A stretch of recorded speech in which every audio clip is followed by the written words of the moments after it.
السلام علیکم ورحمۃ اللہ وبرکاتہ۔ آج ہم حدیث لائے ہیں ابن ماجہ سے 4211، جامعہ ترمذی سے 2511 اور سلسلۃ الصحیحہ سے 918۔ اس کا عنوان ہے خلیفہ برحق کے خلاف بغاوت سنگین ترین جرم ہے۔ اللہ کے رسول صلی اللہ علیہ وسلم نے فرمایا کہ بغاوت اور قطع رحمی سے بڑھ کر کوئی گناہ اس لائق نہیں کہ اللہ تعالیٰ اس کے مرتکب یعنی کہ کرنے والے کو دنیا میں بھی سزا دینے میں جلدی کرے اور اس کے ساتھ آخرت کے عذاب کے لیے بھی اس کو ذخیرہ کر لے۔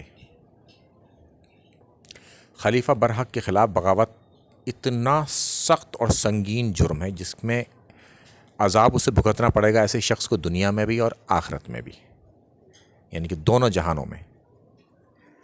تو حضرت ابو بکر کے خلاف جن لوگوں نے بغاوت کی وہ تھے منکرین زکوٰۃ۔ حضرت عثمان رضی اللہ تعالیٰ عنہ کے خلاف ان کو قتل کیا گیا، مظلومانہ ان کی شہادت کری۔ ان کو بھی کوئی اچھا نہیں سمجھتا، سب باغی ہی سمجھتے ہیں۔ جب مولا علی علیہ السلام کی باری آتی ہے اور ان سے بغاوت کرنے والے کو لوگ کہتے ہیں کہ ان کے باغیوں نے اجتہاد کیا اور مولا علی علیہ السلام سے جنگ کری، لہٰذا انہیں ایک اجر بھی ملے گا۔ اس کی دلیل وہ کہاں سے لاتے ہیں کہ باغی بغاوت کرے اور بغاوت کرے اجتہاد پر اپنے، اور پھر خلیفہ برحق سے جنگ کرے اور اسے ایک اجر بھی ملے، کیونکہ وہ باغی کون ہیں؟ وہ باغی ہیں معاویہ بن سفیان۔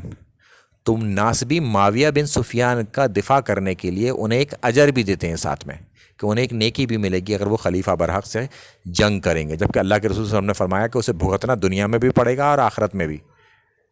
بغاوت اتنا سنگین ترین جرم ہے، اور اللہ کے رسول صلی اللہ علیہ وسلم نے فرمایا کہ عمار کو ایک باغی جماعت قتل کرے گی، عمار تو انہیں جنت کی طرف بلائیں گے اور وہ جماعت جہنم کی طرف بلانے والی ہوگی۔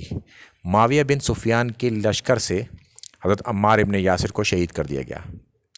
تو معاویہ بن سفیان باغی جماعت ہوئے اور ان کا لشکر سب کے سب جہنم کی طرف بلانے والے تھے۔ یہیں سے فرق ہوتا ہے جنت کی طرف بلانے والا گروہ کون سا تھا اور جہنم کی طرف بلانے والا گروہ کون سا تھا۔ السلام علیکم ورحمۃ اللہ وبرکاتہ۔